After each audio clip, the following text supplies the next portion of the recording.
Hello everyone, in this video I'll be giving you a Trickery Domain Cleric Build guide for in Baldur's Gate 3. So this is probably the least popular of the classes. It's Shadowheart's starting class, and not a lot of people are giving it love, but it can have some very nice usefulness, and if you want to stick with the original class that Shadowheart has, this is going to be the best way to go about doing that. So we're going to obviously start off as a cleric here, and for our cantrips, I think that it's best to have guidance. That's just a really useful cantrip to have, as you can use this for dialogue checks. Sacred Flame's an okay cantrip. It does radiant damage, which is nice. Resistance can be good too, especially if you don't want to go with any of the other options. Produce Flame can allow you to make a fire and throw it, but as we are a half elf, we already get Firebolt, which kind of is a similar thing, but a little bit less damage. So we're going to go with the Resistance. Now for our subclass, we're going to go Trickery Domain. This gives us the Blessing of the Trickster, which grants another creature advantage on stealth checks. This can only apply to one person, but it can have some usefulness, especially if you don't have a rogue in your party. This can double as a rogue pretty much. And as far as our ability scores go, we want our Wisdom to be our main stat. So we can go with something along the lines of Dexterity high means that we're going to have a higher chance at going first in combat, so that's really nice because it's going to increase our overall initiative. We can take our Wisdom up to 17 and then maybe buff out our stats like something like this. We can always put our Dexterity up a little bit higher. Leave them in odd numbers. A lot of people always comment saying that's terrible to do, but whenever you get your first ability score, we can take both of these up and make them nice and square. So we do get some spells and our domain spells that are always prepared. So it's nice because you can just swap in and out spells on command, similar to like a wizard. Now let's get into the build here itself. So at level 2, we get to choose our prepared spells. We also get Turn Undead. So pray to turn all the undead that can see you. This just makes them run away for 3 turns. It's kind of nice. We also get our class action. This is from the Trickery Domain. Invoke Duplicity. Distract your enemies with illusion. Within 3 meters of the illusion, attack rolls have advantage for you and your allies. This can be used outside of combat, and that's, I think, its best usefulness. A lot of people kind of crap on it because it uses an action and a concentration, but if you use it outside of combat, it can have some use, and granting advantage on attack rolls is quite nice. Now, for our prepared spells, you should always have Bless. There should be someone at least at all times with Bless. Gains a 1d4 to attack rolls and saving throws. We're going to take up Curing Wounds. Healing Word is our best spell here, I guess. This is a bonus action, and you can heal a creature you can see, whereas this one is a heal a creature you can touch. What's nice about Healing Word is if you have a teammate that went down, you can just pop this, and it brings them back up. So it's actually really nice. Sanctuary can be useful too. You or an ally cannot be targeted unless you attack or harm a creature. You can still take damage from area spells. This can prevent a total party kill, so I like having that on. I think a Command is another really great spell. But it all comes down to what your party needs. And if you have a lot of storms, if you have a storm sorcerer or anyone that's dealing cold or lightning damage, you should always have Create Water. I'm a huge fan of Create Water because it can double the damage of lightning and cold, which is great for like Chain Lightning, Cone of Cold, etc. later on in the game. So I think Create Water is fantastic. Command can be nice too, and you can actually get some legendary weapons pretty early by using Command Drop. So we're going to go with this lineup. You can swap out Command or Sanctuary for Create Water, but I think that these are the best spells at level 2. Now, getting into level 3, this is when we get ourselves level 2 spells. So we can swap out Take Off Cure Wounds. I think Spiritual Weapon's actually very underrated. Prayer of Healing can be okay. Hold Person is fantastic, so we're going to go with, I would say, Spiritual Weapon, just for the ability to pop up a weapon. It's like a summon. You can create a weapon, and then it walks around with you, and it's a bonus action. So sometimes when you have nothing else to do and your party doesn't need a healing word, you can just pop up a Spiritual Weapon, make another ally on your team, and then it distracts the enemies. Like, they'll attack it, and they can take it out, but the nice thing about that is it's not going to harm your team. So at level 4, we get to pick another cantrip, and Blade Ward's okay, but there's an item that will give this on all of our heals, so it doesn't really matter. Thaumaturgy or Produce Flame. We're going to go with that because we already have Produce Flame with Firebolt. And for a spell, I think Hold Person is just really effective. Now, there are like a decent bit of concentrations that we have here. Early on, not so much, but later on, you will have a lot of concentrations. So Bless is our main one, but Hold Person can be really great because it holds the enemy still. They can't move, act, or react, and then attacks within 3 meters, always critical hits. If you use hold person, you can pretty much just gang up on him, mollywop that boss, and it's very effective. Can be upcast as well. Enhance ability can be nice too, gives advantage on ability checks. This is used in dialogue too, so it can be nice. Now for our feat, there's a few options that are nice. I'm going to go with the ability score improvement, but Warcaster will give you advantage on saving throws to maintain concentration and allow you to use Shock and Grasp as a reaction. That is really nice, especially early on. Having a reaction of lightning damage is great. I'm going to go with the ability improvement, take our dexterity up to 16, and take our wisdom up to 18. So that gives us both an increase to our spell save DC, as well as our dexterity, which is going to improve our going to improve a lot of things like our initiative, as well as our armor class, depending on your armor choice. So next level at 5, we get Destroy Undead. When you successfully turn undead creature, it takes 4 to 24 radiant damage, and we also get our best concentration, Spirit Guardians. Spirit Guardians is extremely effective, and it scales really nice. So this does a 3d8 of radiant or necrotic damage at start, and you can upcast it later on, and it gets another damage die every time you upcast it. So it actually gets quite good. So we're going to take off Cure Wounds, leave on Spirit Guardians. We get another spell because we increased our wisdom. So I think Animate Dead's another good choice. Glyph of Warding is good too. I would say probably the best here. Revivify can be nice too, but since Scroll of Revivify is extremely common and guaranteed you're going to finish the game with a ton of them, it's almost better just to go with something like Animate Dead, or I think actually the best for this purpose and the build is Mass Healing Word.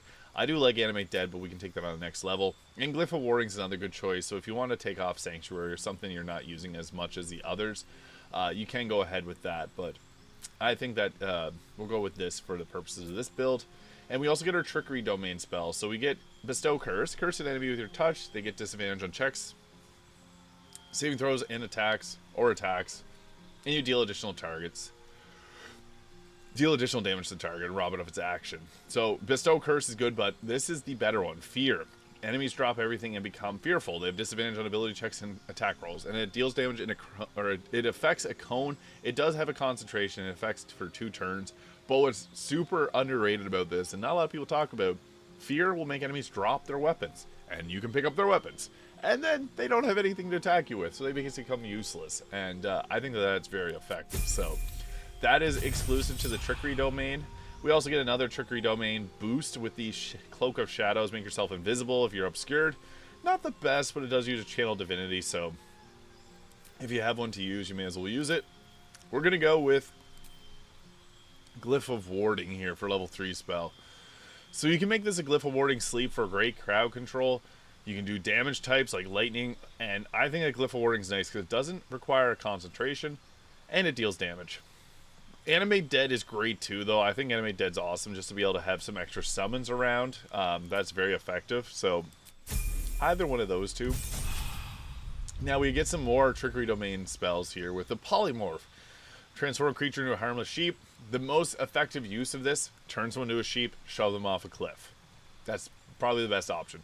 Whenever you turn them into a sheep, you can attack them, but they'll turn back into their normal self. So it's more so just to take an enemy out of combat for 5 turns. Dimension Door, however, is really great. Transport yourself and one ally to a place you can see. It's not awesome to use a bonus action for this when something like Misty Step can be used without a bonus action, or as a bonus action, but it's alright. Now, our next level spell, Banish can be okay. Temporarily banish your target to another plane of existence for 2 turns on a concentration. That's okay, but we got Fear, which is, I think, better and can target multiple people for 3 turns instead of just 2. Spirit Guardian, call for the Divine Guardian that attacks nearby enemies. Anytime it attacks, it deals damage. The Guardian loses an equal amount of hit points. There's a way you can kind of utilize this with Globe of Invulnerability later on in the game by putting the globe down, which prevents all damage, and then have your Guardian like stand on the edge of it, and enemies will attack your Guardian, and it doesn't lose its health. So that can be good. But we can also take an Animate Dead and then use our level 4 spell slots to upcast Spirit Guardians. I think that's probably the best option here. The level 4 spells are okay, but nothing fantastic. And we got like Dimension Door and Polymorph for options if we want. So we'll go with that. Now, we also get our Divine Strike Poison. Boo! Sucks! This adds a 1d4 of poison damage to our weapon attacks. Poison's the most resisted damage type. Not amazing, but it's something, I guess. Now, at our next level, we can take like Spirit or a Guardian of Faith. You can take like Speak with Dead too if you're a fan of that, but there's a necklace that can give that, so hold on to that for the whole game. We're going to take our Wisdom up to 20 because it's going to give us another prepared spell, and it's just the right thing to do. We're going to increase our spell attack and spell save DC. Now, once we get up to this level, we can actually take some of these spells. So, Flame Strike deals 5d6 fire and radiant damage. That's quite nice. Insect Plague will create difficult terrain, impose disadvantage on perception checks, and it deals piercing damage, which piercing damage is actually kind of underrated because there's armor later on in the game that'll increase your piercing damage by double. So that's quite nice, the Armor of Ball. And Planar Binding, I think, works great. So attach your consciousness to an otherworldly being, and then they're on your team, and they have to resist a wisdom saving throw every time they get attacked. It can be pretty good, especially if you have some undead army and then you just grab yourself another person from the other side. It can turn the tide of battles pretty nicely. Mass Cure Wounds I used to take, but I don't think it's great, considering we have the Mass Healing Word that does what we want from it. Being able to heal our whole team for that much has its uses at times, but I think it's better going with something else.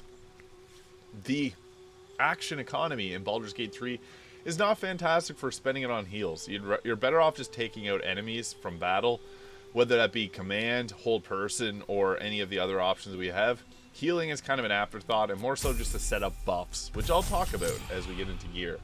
At level 10, we get our Divine Intervention. Call upon your god for aid that's going to be used once and never again. You can get a really nice weapon from this, and there's one fight in particular relevant to Shadowheart that I think works really well for that, so that's whenever I use it typically.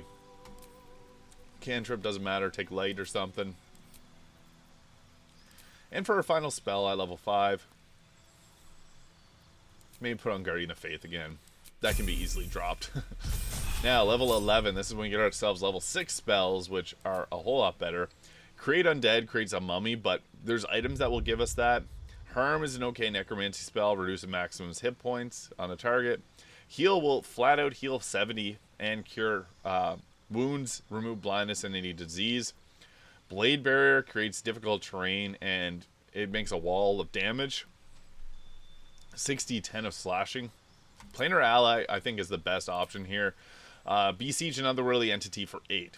It's pretty good. You can call in a diva, a genie, or a Cambion to come in and save your team.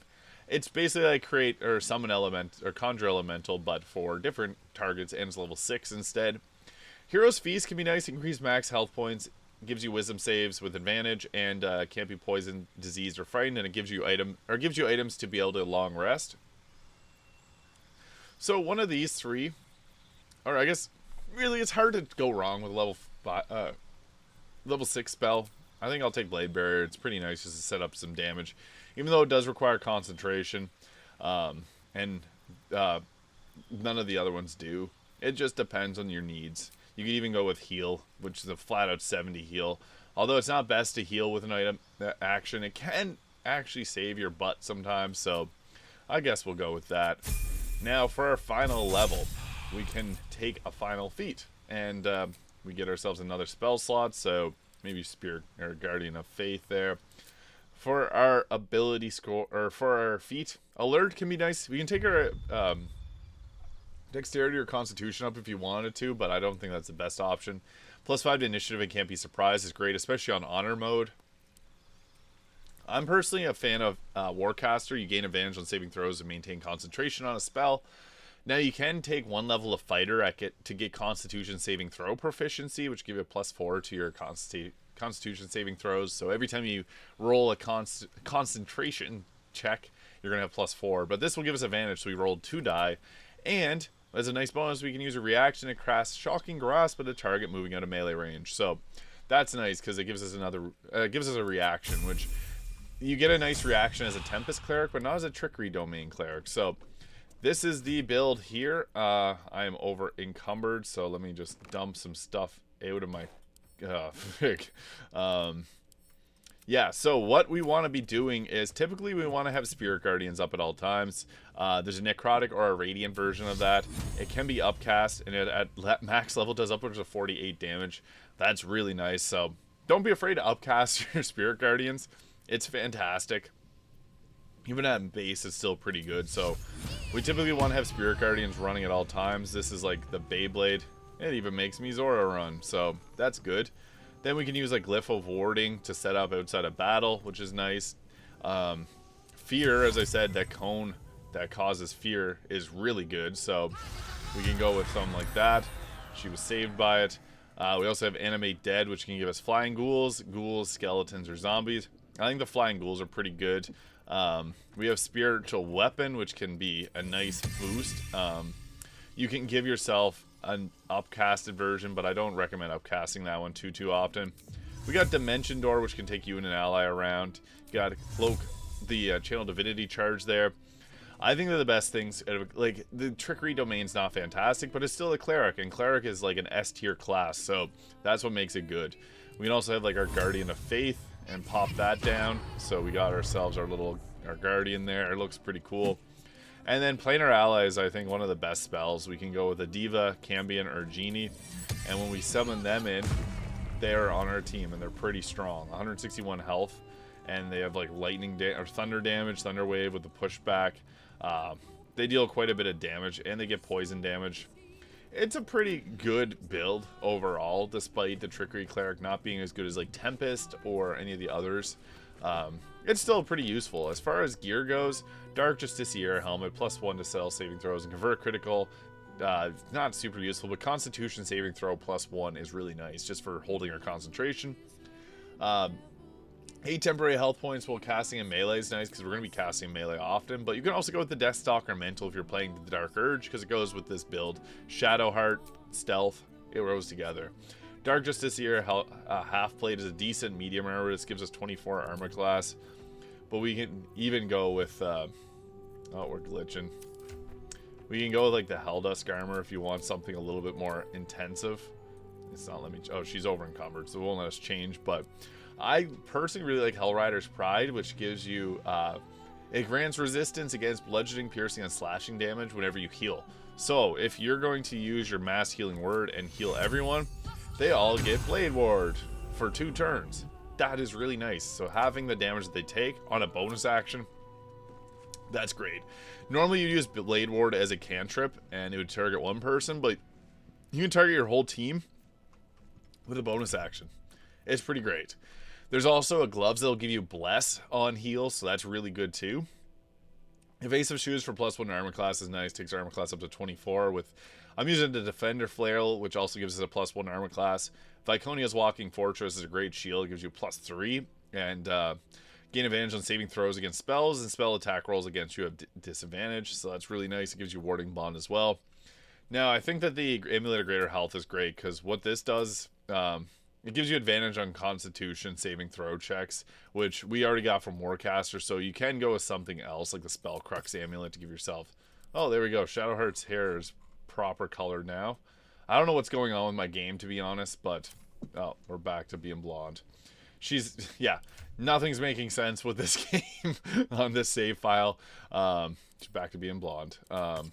Interesting. I have no idea what's happening. But...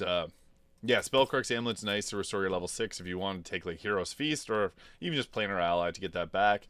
Crypt Lord Ring gives you Create Undead, so you can create the Undead Mummy just from the ring without taking the level 6 spell, as I think that it's better to use your level 6 on like the Planar Ally, one of the best spells. Ring of Salving, though, restores an additional 2 health points every time you heal another creature, so that's really nice, because we can just get a lot of heals on ourselves. And yeah, that's it for gear. I don't know what's going on there. But that's the Trickery Domain Cleric in Baldur's Gate 3. If you found this video useful, please hit that subscribe button below, and I'll see you all in the next video.